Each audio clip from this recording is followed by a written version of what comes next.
आपने कभी सोचा है, अगर आत्मा न कभी पैदा होती है न मरती है, तो फिर ये जो संसार में जनसंख्या बढ़ती जा रही है, इसका रहस्य क्या है? क्या हर बार एक नया शरीर जन्म लेता है, आत्मा उसमें उतरती है, या कोई और अदृश्य नियम है जो हमारे समझ से परे है? कल्पना कीजिए, एक गहरी निस्तब्ध रात है, चंद्रमा आधा छिपा है और किसी शांत आश्रम में एक वृद्ध तपस्वी अपने अंतिम श्वास गिन रहा है। जैसे ही उसकी सांस थमती है, उसके चेहरे पर एक दिव्य मुस्कान आती है और तभी कुछ अद्भुत घटता है। उसकी देह शांत है, लेकिन उसके चारों ओर एक अदृश्य तरंग फड़कती है। प्रिय दर्शकों, यह केवल एक कहानी नहीं, एक अनुभव है जिसे आप आंखों से नहीं, आत्मा से देख सकते हैं। इस पूरी श्रृंखला में हम गहराई से उतरेंगे जन्म, पुनर्जन्म, आत्मा और ब्रह्मांड की अनदेखी परतों में। अगर आप अब तक इन सवालों से जूझते आए हैं, मैं कौन हूं, ज़रेनिया, मेरा जन्म क्यों हुआ, कंपोनेंट प्लेसमेंट, मरने के बाद क्या होता है, तो यह यात्रा आपके लिए है। हर भाग एक नया द्वार खोलेगा। कृपया इस रहस्य की गहराई तक पहुंचने के लिए अंत तक बने रहें। अब चलिए आगे बढ़ते हैं। जैसे ही आत्मा उस शरीर से अलग होती है, उसकी गति धीमी नहीं बल्कि प्रकाश जैसी तीव्र होती है। वह ब्रह्मांड में अपने अगले पड़ाव की ओर बढ़ती है। लेकिन एक क्षण ऐसा आता है जब उसे एक अदृश्य द्वार दिखाई देता है। उस द्वार के उस पार अनगिनत प्राणियों की आवाजें, स्मृतियां और अधूरी इच्छाएं गूंजती हैं। आत्मा ठिठकती है। क्या यह द्वार मृत्यु का है या जन्म का? क्या यह आत्मा पहली बार इस द्वार से गुजरेगी या पहले भी कई बार ऐसा हुआ है? आपने सुना होगा, आत्मा अजर है, अमर है। तो फिर जब हम कहते हैं कि नवजात शिशु ने जन्म लिया, तो क्या वास्तव में आत्मा नई है, या केवल वे ही लोग इस रहस्य को समझ सकते हैं जो भौतिक आंखों से परे देखना सीख चुके हैं? आत्मा, जिसे हम अमर कहते हैं, वह कोई भौतिक पदार्थ नहीं बल्कि चेतना का एक अंश है। एक ऐसी ऊर्जा जो समय, स्थान और देह की सीमाओं से परे है। जब जनसंख्या बढ़ती है, तो क्या ब्रह्मांड में अधिक आत्माएं पैदा हो रही है? नहीं, आत्मा न तो उत्पन्न होती है न ही लुप्त। तो फिर यह विस्तार कैसे हो रहा है? कल्पना करें, ब्रह्मांड के एक कोने में एक विशाल ऊर्जा सागर लहरा रहा है। वहां न आरंभ है न अंत, बस अस्तित्व है। वही अस्तित्व है आत्मा का स्रोत। हर बार जब एक नया जीवन जन्म लेता है, उस सागर से एक बूंद उतरती है, लेकिन वह बूंद नई नहीं होती। वह केवल विस्मृत होती है और फिर से यात्रा पर निकलती है।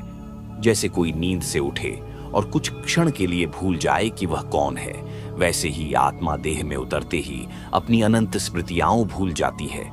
यही है माया का प्रभाव। अब सोचिए, यदि आत्मा नई नहीं है तो शरीरों की संख्या कैसे बढ़ रही है?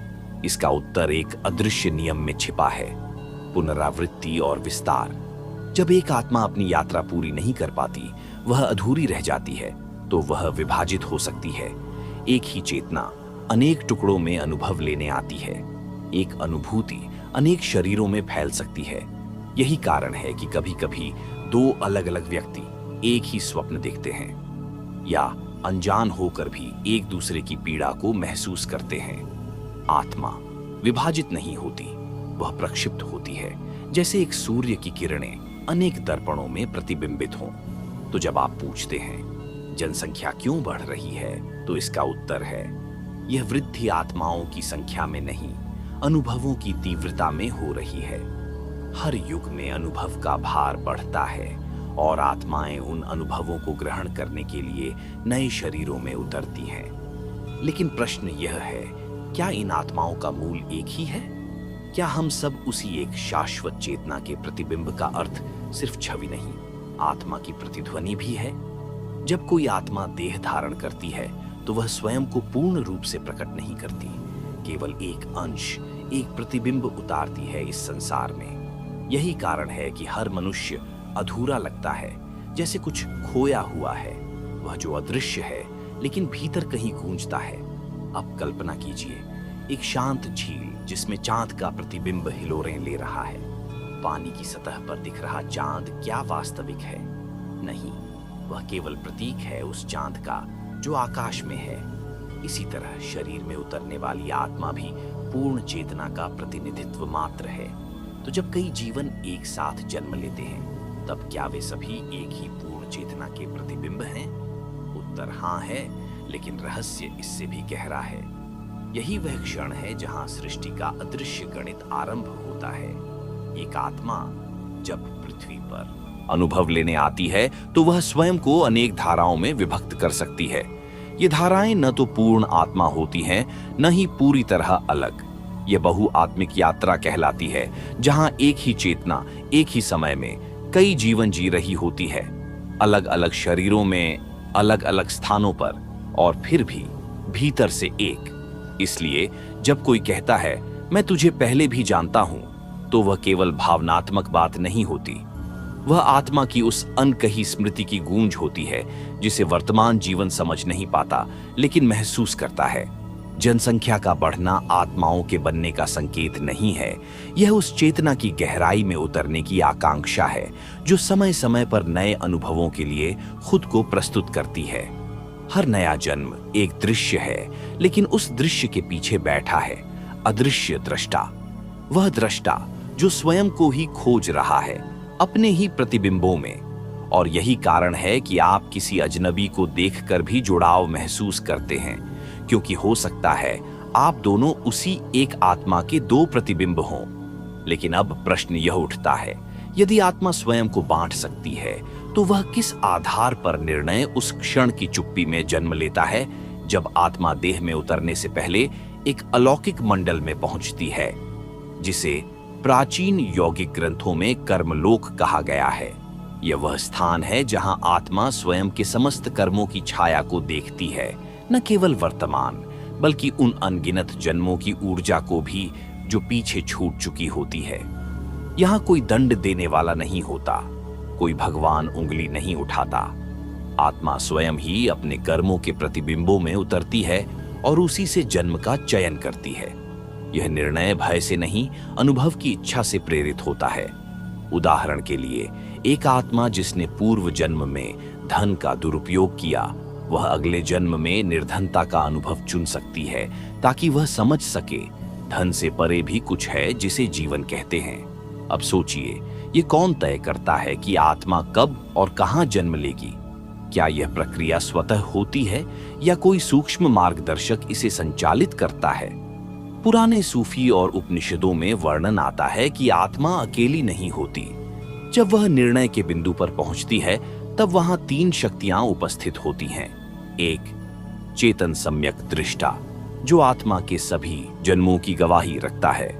दो, अनुकंपा का संरक्षक, जो आत्मा की पीड़ा को सुनता है। तीन, ध्यान का दीपक, जो भविष्य की संभावनाओं की झलक देता है। इन तीनों की उपस्थिति में आत्मा उस एक दृश्य को चुनती है जिसे हम जीवन कहते हैं। यही कारण है कि कभी-कभी कोई बच्चा असामान्य रूप से बुद्धिमान या संवेदनशील होता है। वह केवल वर्षों का फल नहीं, जन्मों की संचित चेतना लेकर आया होता है। और अब आप समझ सकते हैं कि आत्मा की यात्रा एक गंतव्य नहीं, एक प्रयोगशाला है, जहां वह बार बार उतरती है अपने ही कर्मों के फल को महसूस करने के लिए। पर अब अगला रहस्य यह है, जब आत्मा निर्णय ले लेती है, तो वह जन्म से पहले क्या देखती है? क्या उसे उस जीवन की एक झलक मात्र एक क्षणिक दृश्य नहीं होती, बल्कि आत्मा के भीतर उतरने वाला एक चिरंतन कंपन होता है? जब आत्मा जन्म से ठीक पहले अपने चुने गए जीवन की ओर बढ़ती है, तब उसे एक अद्भुत अनुभव होता है, जीवन की पूर्व दृष्टि। यह एक दिव्य प्रस्तुति होती है, जैसे ब्रह्मांड का ही दर्पण उसकी समग्र यात्रा को क्षण भर में प्रकट कर दे। इस झलक में आत्मा न केवल आने वाले सुख दुख देखती है, बल्कि वह संबंध, विचोह, संघर्ष, प्रेम और मृत्यु तक का संकेत भी महसूस करती है। परंतु ध्यान दीजिए, यह झलक धुंधली होती है, जैसे चंद्रमा बादलों के पीछे हो। सब कुछ स्पष्ट नहीं होता, लेकिन कुछ संकेत, जैसे कोई चेतावनी या कोई पुकार, गूंजती है।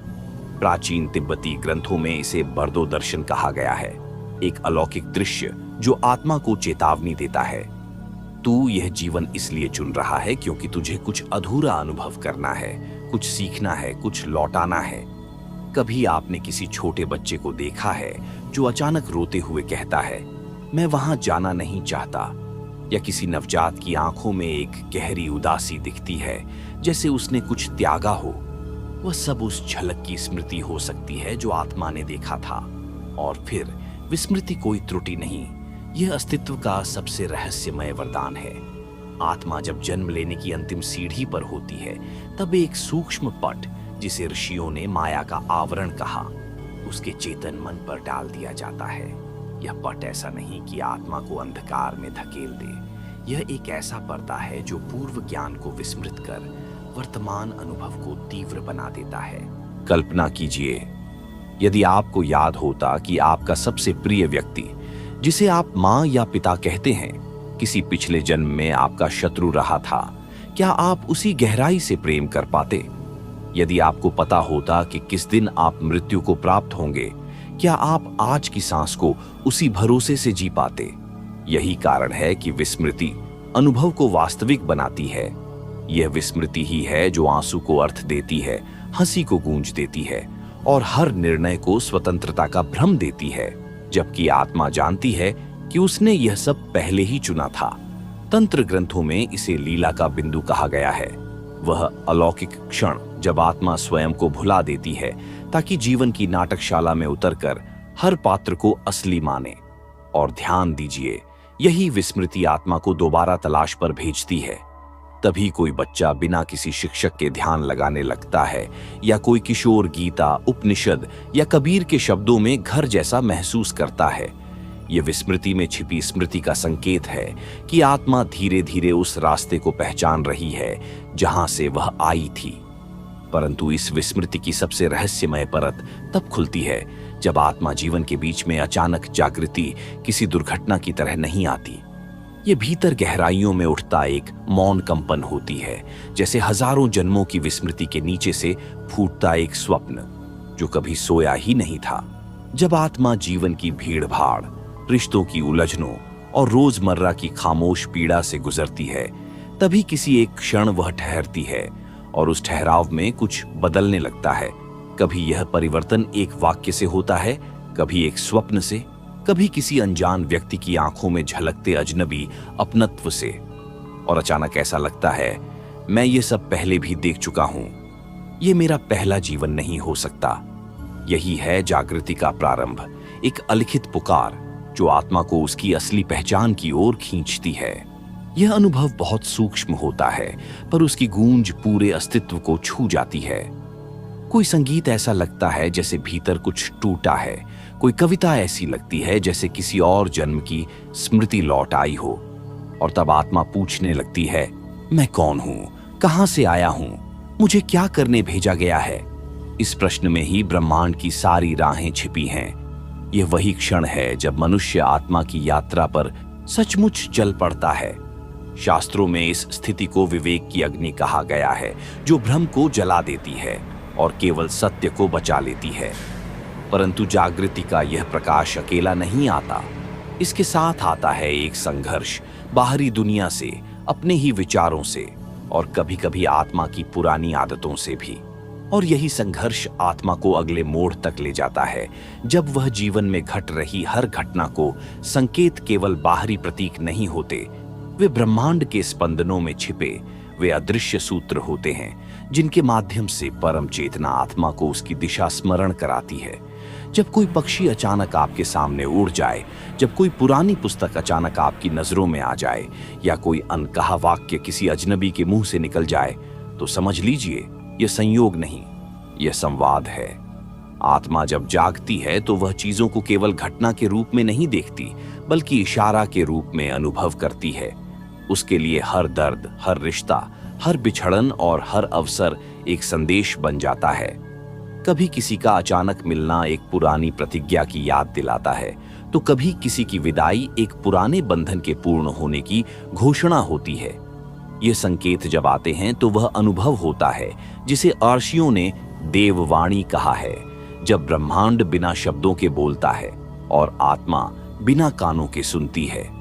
संकेतों की यह भाषा रहस्यमयी होती है। एक ही सपना बार बार आना, एक ही संख्या बार बार दिखना, या एक नाम जो हर दिशा में गूंजता हो, यह सब आत्मा को उसके मार्ग पर पुष्ट करते हैं। यहाँ तर्क मौन हो जाता है और अंतः प्रज्ञा जाग जाती है। परंतु संकेतों को समझने के लिए मन को मौन करना पड़ता है। यह कोई अध्ययन नहीं, यह आत्मा का सुनना है, उस स्तर पर जहां शब्दों का कोई मूल्य नहीं, केवल कंपन महत्वपूर्ण होता है।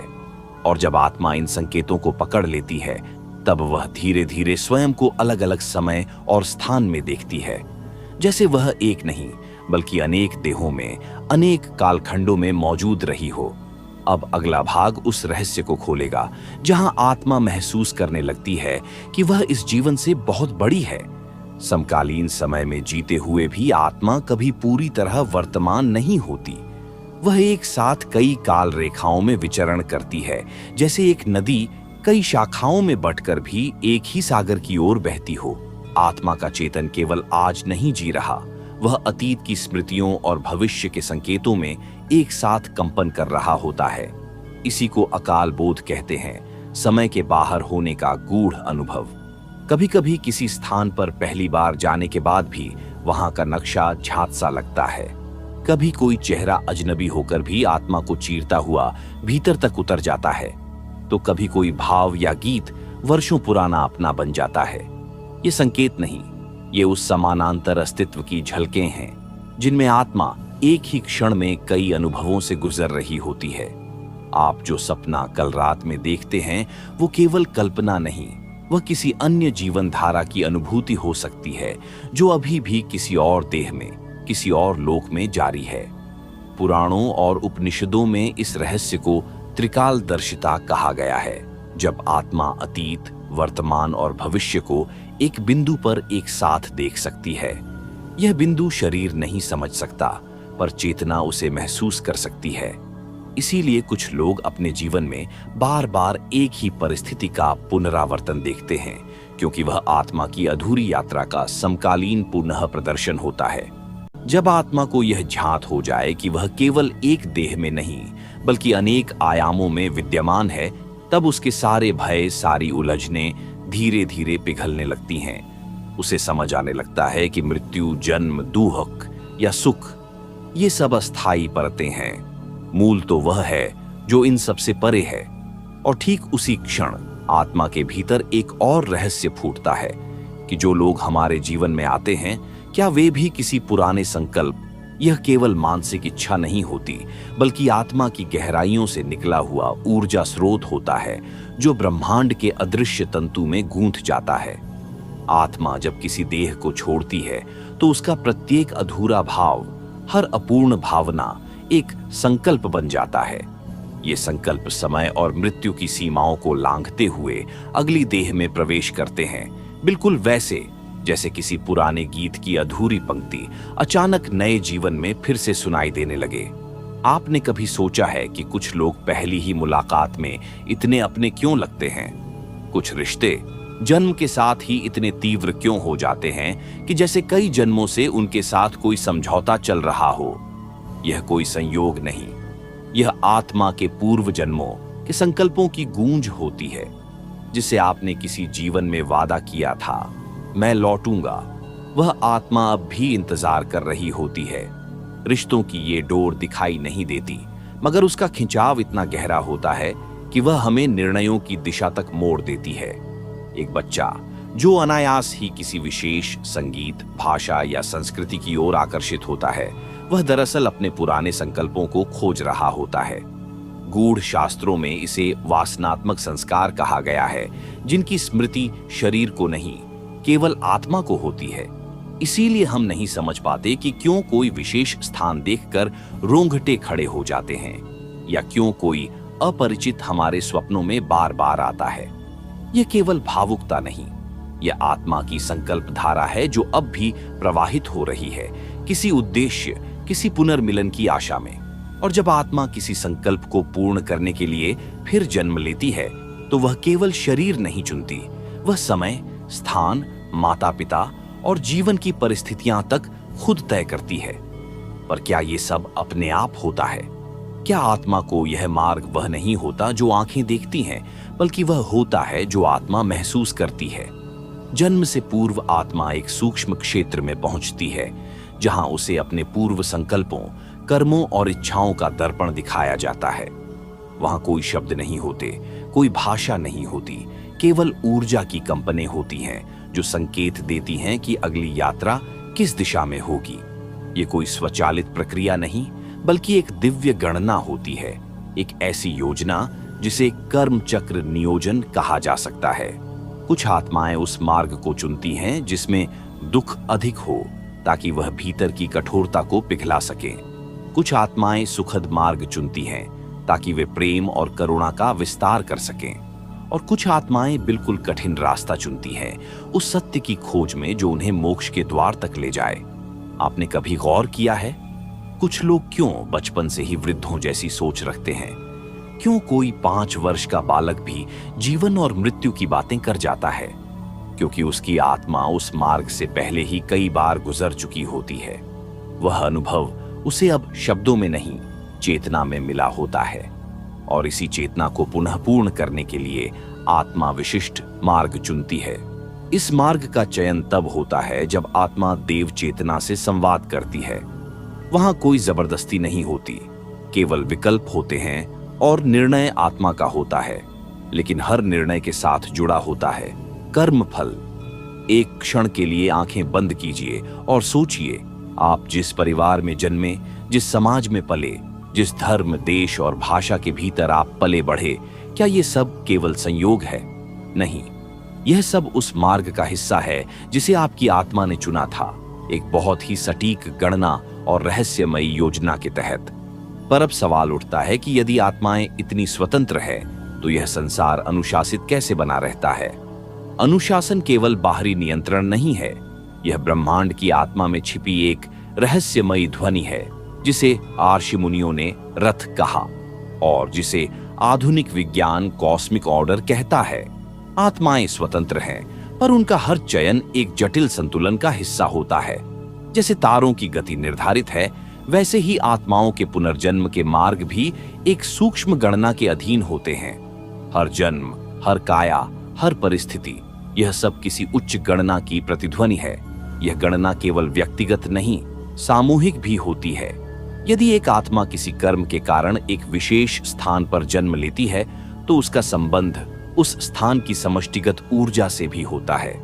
कल्पना करो, एक आत्मा ने किसी जन्म में युद्ध को चुना।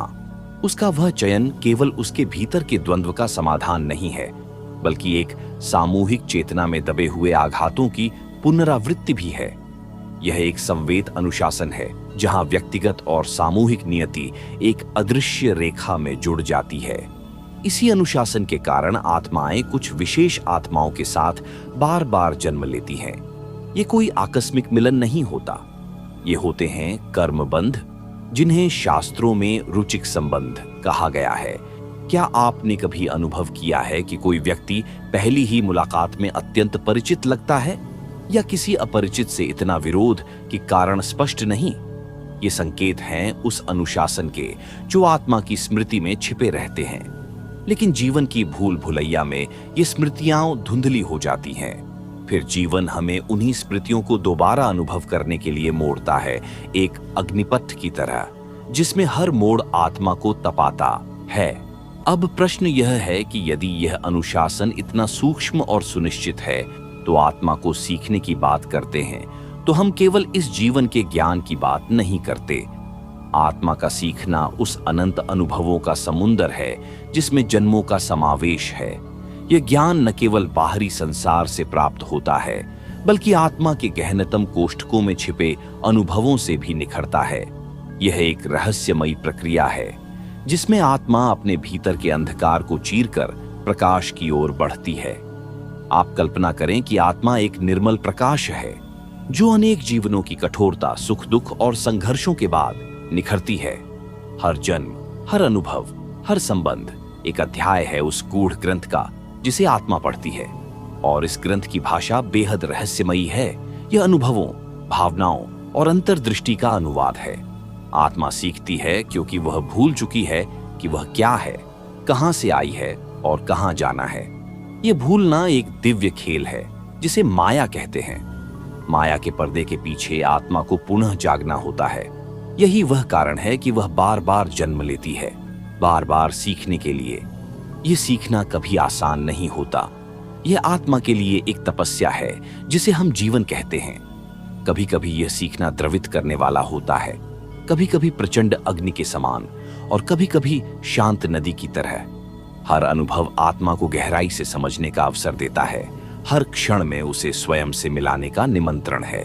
तो जब अगली बार आप किसी मुश्किल घड़ी से गुजरें तो समझिए कि यह उस दिव्य स्कूल का एक पाठ है जहां आत्मा अपने गूढ़ रहस्यों को खोलती है। क्या आपने कभी महसूस किया है कि कठिनाइयां आपको कुछ गहरा समझने को मजबूर करती है? यह आत्मा की आंतरिक आवाज होती है जो उसे उसकी सच्चाई से रूबरू कराती है। अगला सवाल यही उठता है कि यदि आत्मा बार बार सीखती है तो वह आखिरकार कहां पहुंचती है? क्या वह कभी पूर्ण होती है? पूर्णता एक ऐसा शब्द है जो सुनने में सरल लगता है, पर इसकी गहराई में उतरना किसी अनंत महासागर में डुबकी लगाने जैसा है। आत्मा की यात्रा का अंतिम लक्ष्य यही पूर्णता है, एक ऐसी अवस्था जहां वह सब कुछ जानती है, समझती है और अनुभव करती है, बिना किसी उलझन या भ्रम के। लेकिन क्या पूर्णता कोई स्थिर अवस्था है, या यह एक निरंतर प्रवाह है जिसमें आत्मा अपनी सीमाओं को हर क्षण पार करती है? कल्पना कीजिए एक अमृत रस की झील जिसमें हर बूंद में संपूर्ण ब्रह्मांड समाहित हो। यही पूर्णता है जहां आत्मा स्वयं के हर पहलू से एकाकार हो जाती है और उसकी कोई दीवार, कोई बंधन नहीं रहता। वह सीमाओं से मुक्त, अनंत और अनाहत हो जाती है। लेकिन यह पूर्णता अचानक नहीं मिलती। यह एक गहन प्रक्रिया है जिसमें आत्मा अनगिनत जन्मों के अनुभवों और ज्ञान का समेकन करती है। हर जन्म उसका अभ्यास है, हर जीवन एक नया अध्याय है उसके उस गूढ़ ग्रंथ का जो स्वयं की खोज और पहचान का दस्तावेज है। कुछ शास्त्र कहते हैं कि पूर्णता तब आती है जब आत्मा माया के आवरण से मुक्त हो जाती है, उस माया से जो हमें दुनिया की मोह माया में उलझाए रखती है। पर क्या माया से मुक्ति का अर्थ है संसार से दूर जाना? नहीं, बल्कि इसका अर्थ है संसार के बीच रहकर भी संसार से अप्रभावित रहना। पूर्णता में आत्मा अपनी असली शक्ति को पहचानती है, वह शक्ति जो जन्म मृत्यु के चक्र से परे है, जो समय और स्थान के बंधनों को तोड़ती है। यह वह शक्ति है जो हर क्षण जागरूक और निर्विकार रहती है। क्या आपने कभी किसी क्षण को महसूस किया है जब सब कुछ शांत था लेकिन भीतर से गहराई से कुछ जाग रहा था? वह पूर्णता का एक अंश हो सकता है, एक झलक, एक संकेत कि आत्मा अपनी अंतिम मंजिल के करीब है। इसलिए आत्मा की यह यात्रा निरंतर है, सीखने की, समझने की और अंततः पूर्णता की ओर बढ़ने की। यह यात्रा जितनी रहस्यमयी है उतनी ही अद्भुत भी। आगे हम जानेंगे कि इस यात्रा में मुक्ति का क्या स्थान है और आत्मा कैसे उस अंतिम बंधन से मुक्ति, वह दिव्य वरदान है जिसे आत्मा प्राप्त करने के लिए अनंत युगों से प्रयास करती आई है। यह कोई साधारण स्थिति नहीं, बल्कि वह अंतिम आकाश है जहां बंधनों का अंत होता है और आत्मा पूर्ण रूप से स्वतंत्र हो जाती है। मुक्त होने का अर्थ है उस चक्र से बाहर निकलना जो जन्म और मृत्यु के बीच निरंतर चलता रहता है। कल्पना कीजिए एक बंद पिंजरे में कैद पक्षी की तरह जो बार बार पंख फैलाता है लेकिन बाहर की ओर उड़ नहीं पाता। मुक्त होना उस पिंजरे का टूटना है, वह पल जब आत्मा अपने सभी बंधनों को तोड़कर अनंत आकाश की ओर उड़ान भरती है। लेकिन इस पिंजरे के कितने ही परतें होती हैं, इच्छाएं, मोह, अहंकार और सबसे गहरा भ्रम, माया। मुक्त होना इन सभी परतों को धीरे धीरे हटाने की प्रक्रिया है। यह प्रक्रिया जितनी चुनौतीपूर्ण होती है उतनी ही रहस्यमयी और मनोहर भी। ध्यान की गहराई में उतरकर आत्मा उन पर्दों को देखती है जो उसकी वास्तविकता को छुपाते हैं। वह देखती है कि वास्तविकता केवल एक प्रकाश है जिसे छिपाने के लिए यह सारी माया बनाई गई है। और जैसे जैसे वह प्रकाश बढ़ता है, बंधन स्वतः टूटने लगते हैं। मुक्ति का मार्ग सरल नहीं है, यह एक तपस्या है जिसमें आत्मा को अपनी सारी कमजोरियों, भय और आसक्तियों से मुक्त होना पड़ता है।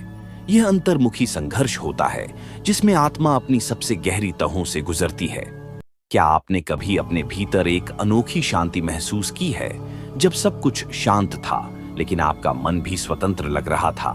शायद वह मुक्ति के पहले संकेत थे। मुक्ति का अर्थ है न केवल मृत्यु के बाद का जीवन, बल्कि वर्तमान जीवन में भी आत्मा का जागरूक और पूर्ण अस्तित्व।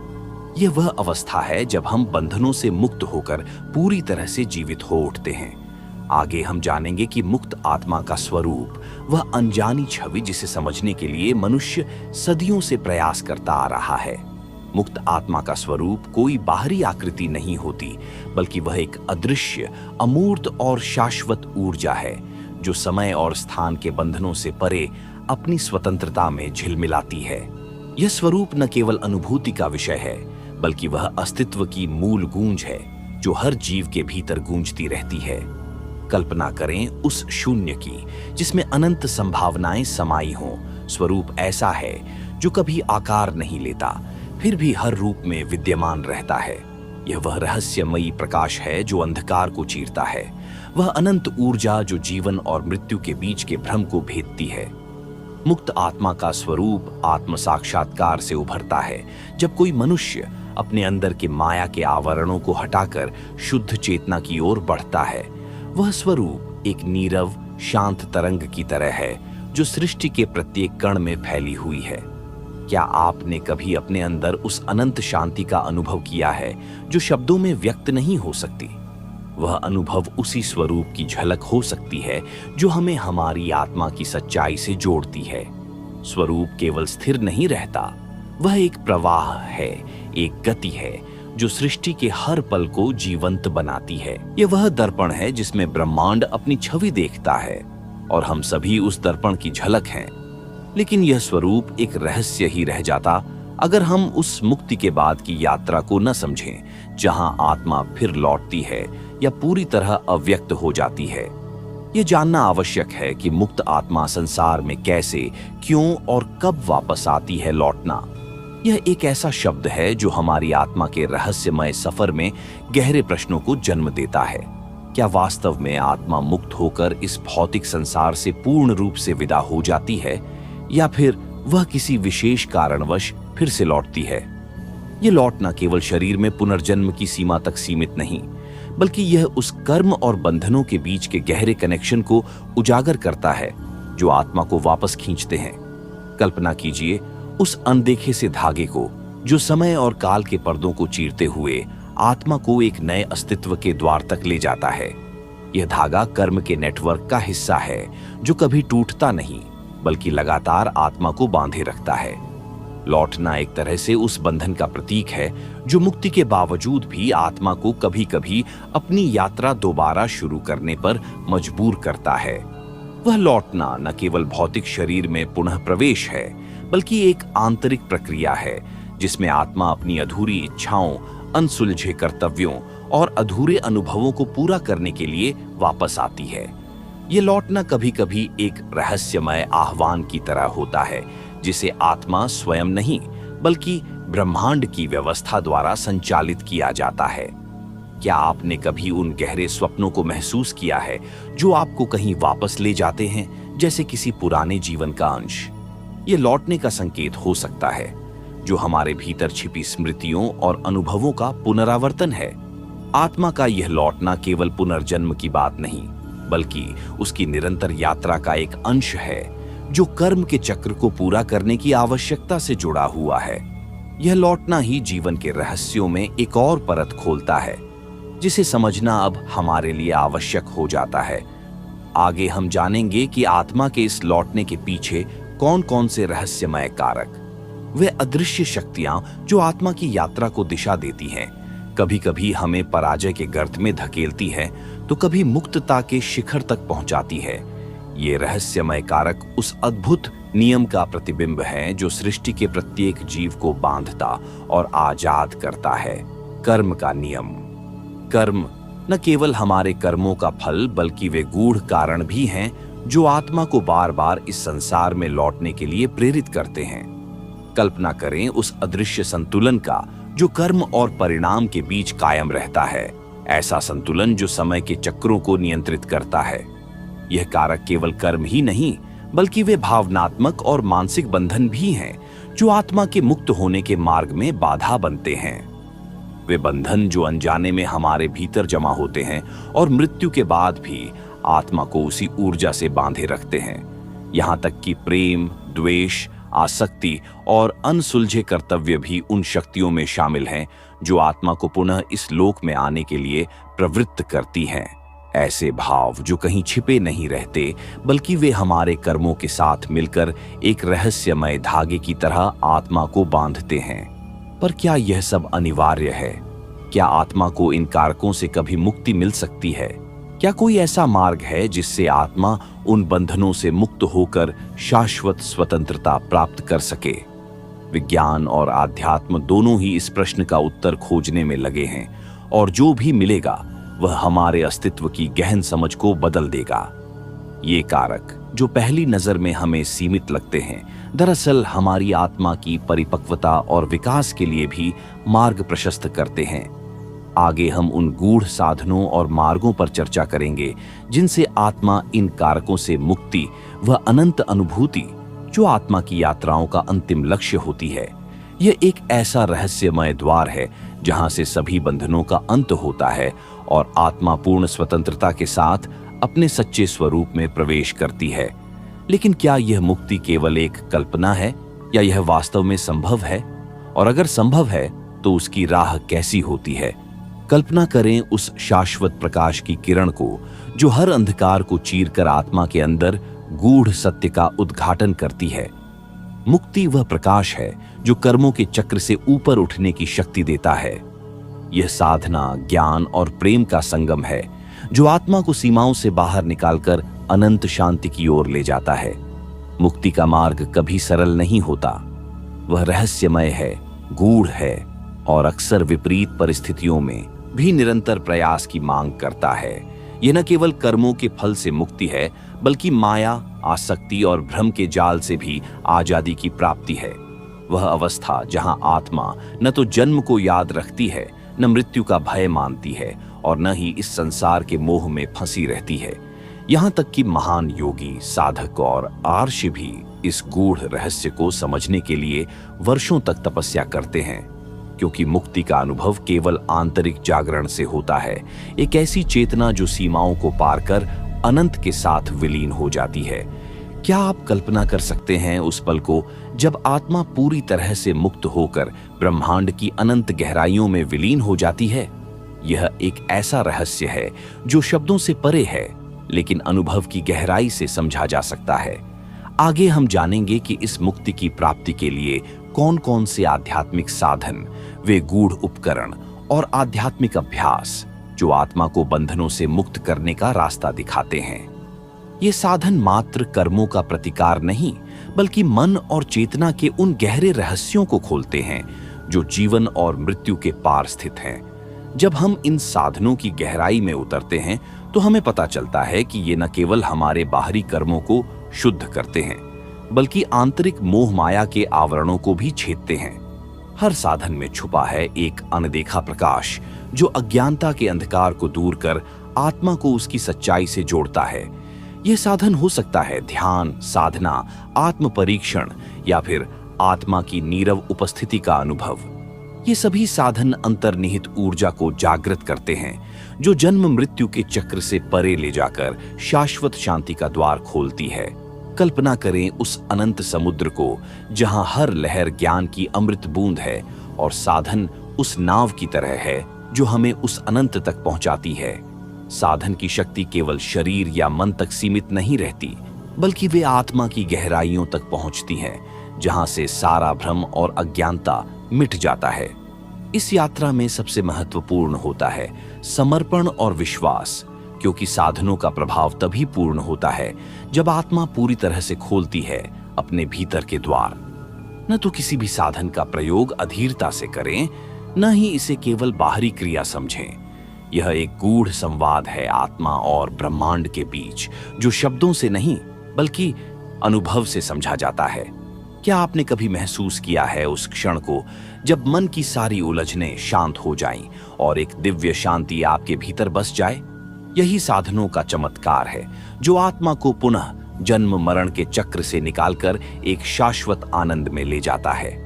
आगे के भाग में हम उन गूढ़ रहस्यों को खोजेंगे जो साधनों के माध्यम से आत्मा की सच्ची स्वतंत्रता व दिव्य अवस्था है, जहां आत्मा अपने सभी बंधनों से मुक्त हो जाती है। न जन्म की सीमाएं, न मृत्यु की परछाई। यह स्वतंत्रता केवल बाहरी अभाव की नहीं, बल्कि आंतरिक परिपूर्णता की अनुभूति है, जिसमें आत्मा नीरव होती है, अचल होती है और समय स्थान के पिंजरे से परे विचरती है। इस अवस्था को समझना आसान नहीं, क्योंकि यह अनुभव से ही जाना जा सकता है, न कि शब्दों से। कल्पना कीजिए उस अनंत क्षण को जब आत्मा की सभी सीमाएं टूट जाएं और वह अमृता के सागर में विलीन हो जाए। यह स्वतंत्रता नहीं है जैसे हम इसे सामान्य जीवन में सोचते हैं।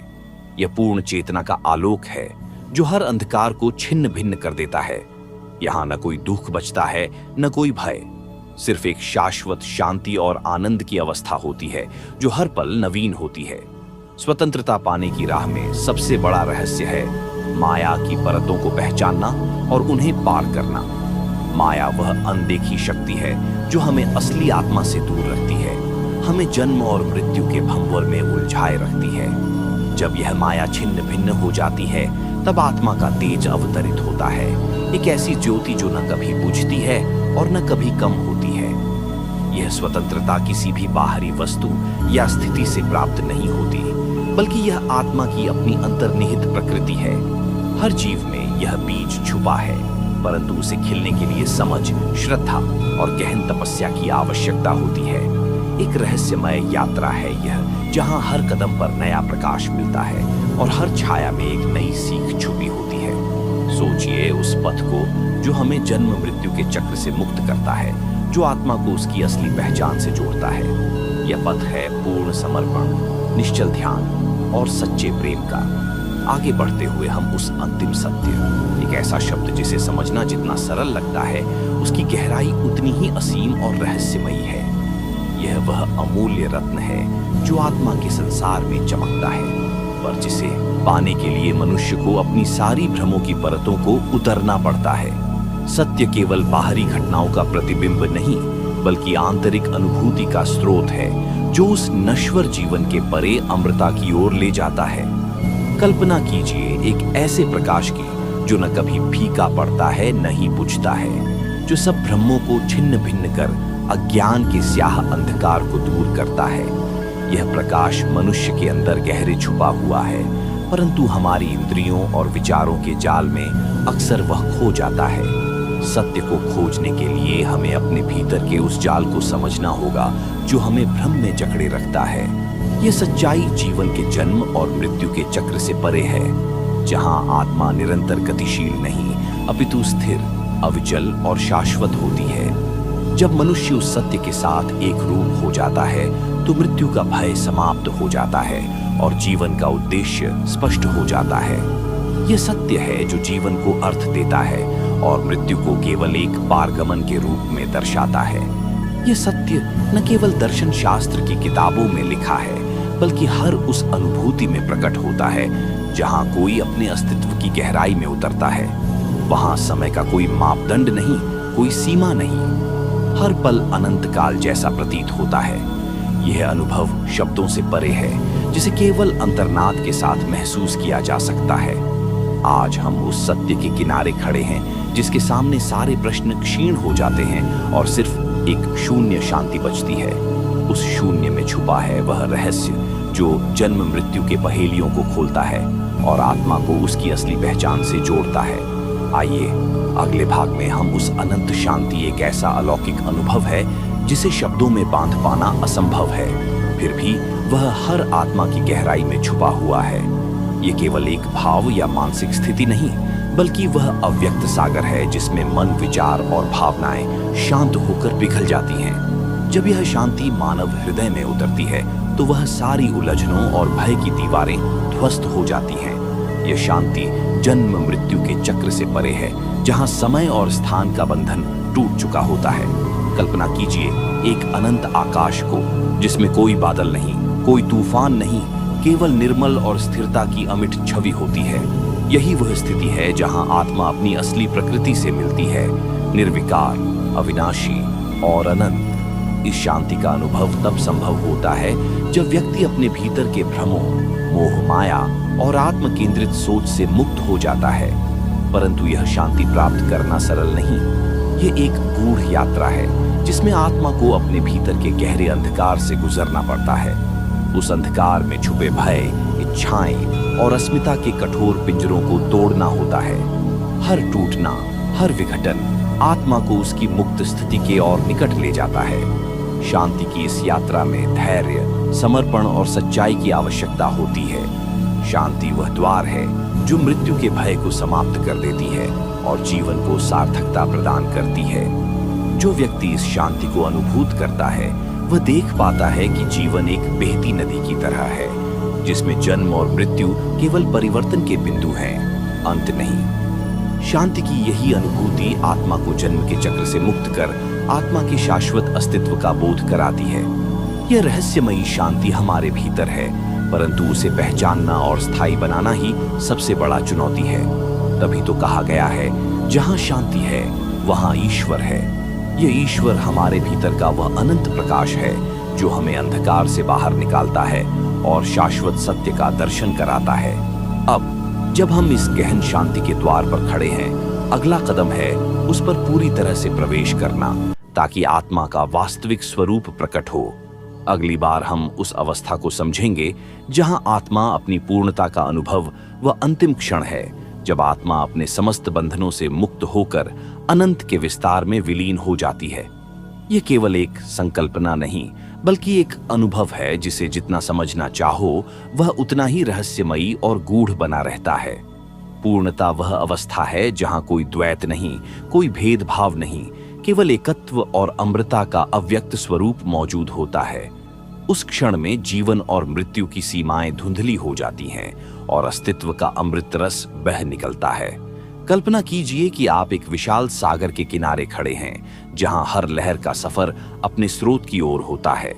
हर बूंद जल अपने मूल महासागर में लौटती है और उसी तरह आत्मा भी अपने शाश्वत स्रोत, ब्रह्मांडीय चेतना में विलीन हो जाती है। यह यात्रा समय और स्थान के प्रतिबंधों से परे है, एक गूढ़ अनंत सफर जो मनुष्य के साधारण बोध से परे है। जब आत्मा पूर्णता की अवस्था में प्रवेश करती है, तब उसके सारे प्रश्न शांत हो जाते हैं। मैं कौन हूं? कंपोनेंट प्लेसमेंट, मेरा अस्तित्व क्यों है, जैसे सवालों के उत्तर सहज और स्वाभाविक हो जाते हैं। पूर्णता वह दिव्य आकाश है जिसमें सभी विरोधाभास धूमिल हो जाते हैं और एक अनंत एक रूपता की अनुभूति होती है। यह अनुभूति न तो शब्दों में बांधी जा सकती है और न ही मनुष्य की संवेगशीलता को सीमित कर सकती है। लेकिन पूर्णता तक पहुंचना सरल नहीं है। यह एक गहन आध्यात्मिक परिपक्वता, आत्मनिरीक्षण और अनवरत साधना की मांग करता है। हर बाधा, हर भ्रम, हर भ्रमित इच्छा को त्यागना पड़ता है। यह त्याग केवल सांसारिक नहीं, बल्कि मानसिक और भावनात्मक भी होता है। जैसे धूप में पिघलता हुआ मोम अपनी आकृति खो देता है, वैसे ही आत्मा पूर्णता में प्रवेश करते समय अपने भेदभावों को छोड़ देती है। पूर्णता की इस अवस्था में आत्मा को एक अविनाशी प्रकाश के रूप में अनुभव किया जाता है, जो नष्ट होने से परे है। यह प्रकाश न केवल आत्मा का स्वरूप है, बल्कि संपूर्ण ब्रह्मांड की चेतना भी है। इसलिए कहा गया है, जहां पूर्णता है वहां प्रारंभ और अंत दोनों नहीं। अब हम उस अंतिम सत्य के करीब हैं, जहां आत्मा का जन्म मृत्यु का चक्र समाप्त होता है और वह अपने अनंत स्वरूप में शाश्वत बनी रहती है।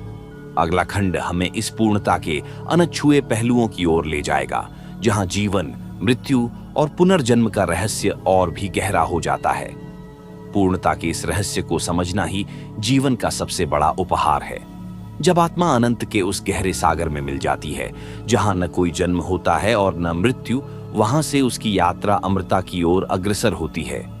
यह यात्रा केवल एक शरीर से दूसरे शरीर में संचार नहीं, बल्कि चेतना के विस्तार और उत्कर्ष का गूढ़ विधान है।